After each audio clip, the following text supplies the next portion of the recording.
Hello, this is Tim Smith, the Academic Support Coordinator for St. John's River State College, St. Augustine campus. This video is part 1 on the subject of derivatives and is designed as a study aid and supplement to the math tutoring services offered at St. John's River State College. In this video, we will discuss rate of change, Leibniz notation, derivatives of a constant, derivatives of a single variable, the power rule, negative exponents, and the root function. In calculus, a derivative is a measure of the instantaneous rate of change of a function. Remember from algebra that in a linear equation, the slope of the line represents the rate of change. We look for the same thing out of a curved function. This time, though, we describe the slope of a tangent line on that function. How do we calculate the rate of change of a tangent line? The rate of change between any 2 points is derived from the slope formula. Slope equals rise over run, or the change in y over the change in x. If we set 2 points on the x-axis, making one x and the other a, then our slope is f of x minus f of a over x minus a. Next, we make the difference between x and a smaller, meaning we take the limit of f of x minus f of a over x minus a as x approaches a. Next, let's redefine our points to make the equation simpler. We use h as the difference between the two x values, a and a plus h. The difference in the y values is then f of a and f of a plus h. We can now take the limit of f of a plus h minus f of a over h as h approaches 0. This limit will give us the slope of the tangent line and is called the derivative of f and is denoted as f prime of a provided the limit exists. Let's apply what we know to the simple function f of x is equal to x squared plus 1. And let's find f prime of x. We start with the same limit as we discussed earlier and apply the values in our function to get the limit of x plus h quantity squared plus 1 minus x squared plus 1 over h as h approaches 0. FOIL out the parentheses. X squared plus 2xh plus h squared plus 1 minus x squared minus 1. The x squared term and the integer terms cancel, leaving the limit of 2xh plus h squared over h as h approaches 0. Here, an h can be factored from the two terms in the numerator and canceled with the denominator, giving us the limit of 2x plus h as h approaches 0. Now take the limit and we arrive at f prime of x equals 2x. Now we can pick any x in the domain. For example, f prime of 1 equals 2. So the slope of the tangent line at f of 1 is 2. The derivative of f of x is commonly referred to as f prime of x.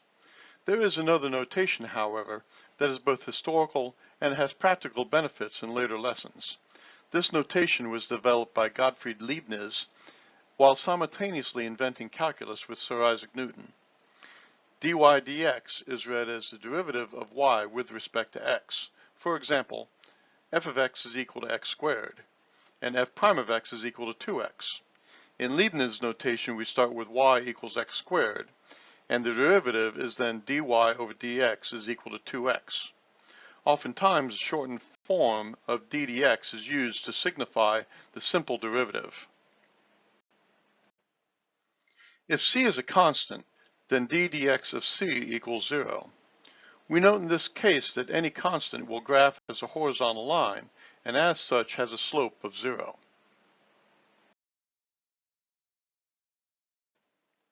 If f is differentiable at x, then d dx of x is equal to 1.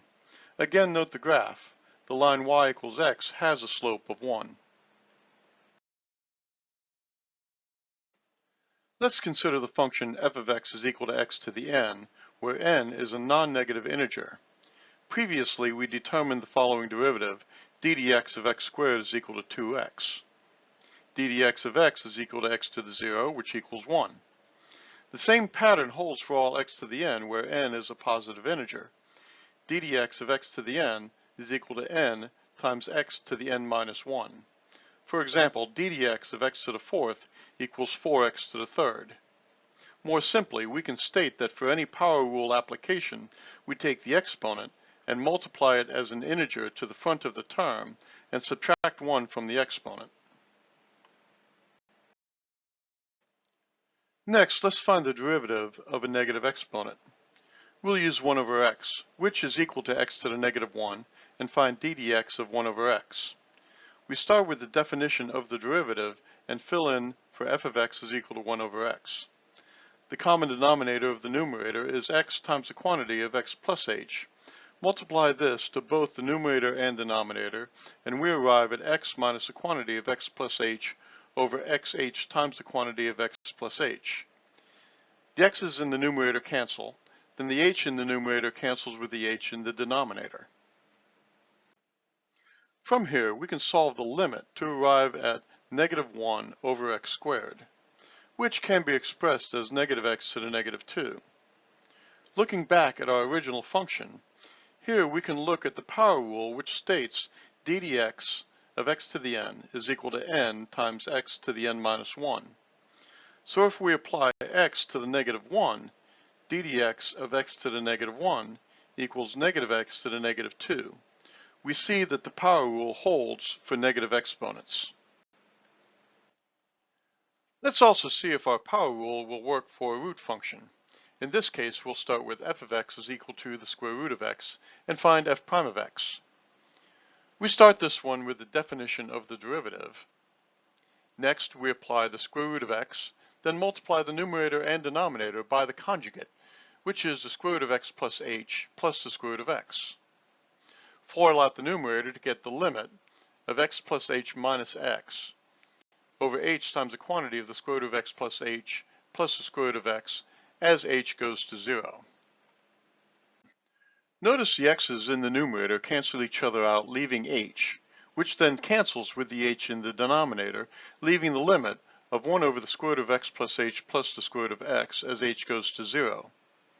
Now we take the limit to give us 1 over 2 times the square root of x, which can be expressed as 1/2 times x to the negative 1/2. Looking again at our power rule, d dx of x to the n is equal to nx to the n minus 1, and apply it to n equal to 1/2. Here we get the same 1/2 to the negative 1/2. We see again the power rule holds, this time for rational exponents. If you have further questions on this or any other math topic or wish in-person tutoring, please consult the Academic Support Coordinator on your respective campus. Thank you and good luck with your studies.